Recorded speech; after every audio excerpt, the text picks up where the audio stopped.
Well, good evening to you. Dan with you again. You know, like I said yesterday in my other video, I'm going to be branching out a little bit and doing some longer videos and getting away from the Texas Frogman a little bit, not completely, because I enjoy the Frogman like a lot of other folks do. But some of the ones I'm doing now are going to be, considerably longer, maybe 3 or 4 or 5 minutes long instead of being less than a minute. Anyway, some are going to be serious. Some are going to be funny, I hope. And at least I'm going to think they are.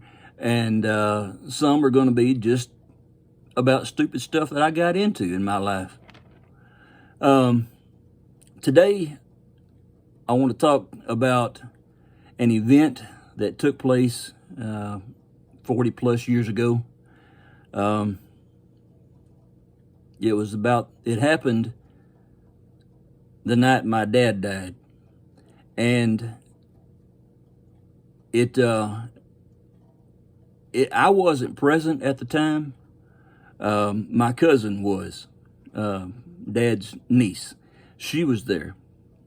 And over the years, I was so fascinated by what she had told me happened that I asked her over and over, tell me the story of how this went down and what happened. And she always told the same exact story, no variations, it's always the same.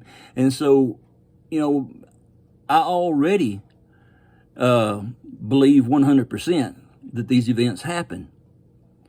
And so when she told me that, I was just ecstatic to know that it happened with my dad. The event I'm talking about happened on January the 13th, 1977. My dad had been in the hospital for probably, 6, 7 days. And they had done surgery for lung cancer, and he was 49 years old and liked to smoke Pall Mall cigarettes, and that eventually took him out. But he had been in there for a few days, and they did the surgery and came out and gathered the family and announced to us that there was nothing they could do, and they gave him 3 months to live. Well, this was 3 days later that he died. And the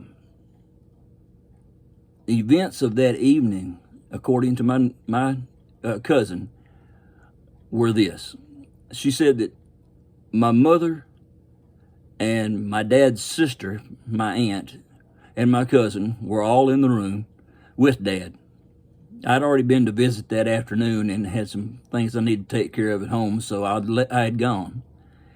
And this was about 6:30. My aunt talked my mother into going down to the cafeteria and getting some coffee and maybe, something to eat, because she hadn't eaten. She'd been there for several days. And when they left the room, my cousin was there by herself. And she told me that she was just sitting there by the bed, watching Daddy and, listening to the beeps and stuff and the sounds of the monitors. And all of a sudden, my dad woke up out of a sound sleep, or a sound sleep. It was morphine induced, but he was sleeping and resting. And he woke up, sat straight up in bed, threw the covers back, and was trying his best to get out of the bed. And she was like, Uncle James, what are you doing? You need to relax and rest and, stay in bed. And he told her, I can't, I've got to go. And she said, what do you mean you've got to go? You need to rest. And he said, I can't, I've got to go with them. They're here to get me, and I've got to go with these guys. And she said, what guys? And he pointed to the foot of the bed and said, those men right there, they're here to get me, and I've got to go with them. Now I got to find my pants and get ready to go. And he was looking for his pants. And, fully believing that he was fixing to leave the hospital. And my cousin finally calmed him down and got him to relax and lay his head back on the pillow, and within a couple of minutes he was dead. He had died, and you know, she didn't. She was a religious person as well, and so she knew that what had happened was the same type of event that the Bible speaks about when it says that the angels come to escort the souls of the faithful home. My dad was a Christian, and I fully believe he's in heaven right now. And I believe that those were angels who were sent to escort him to heaven.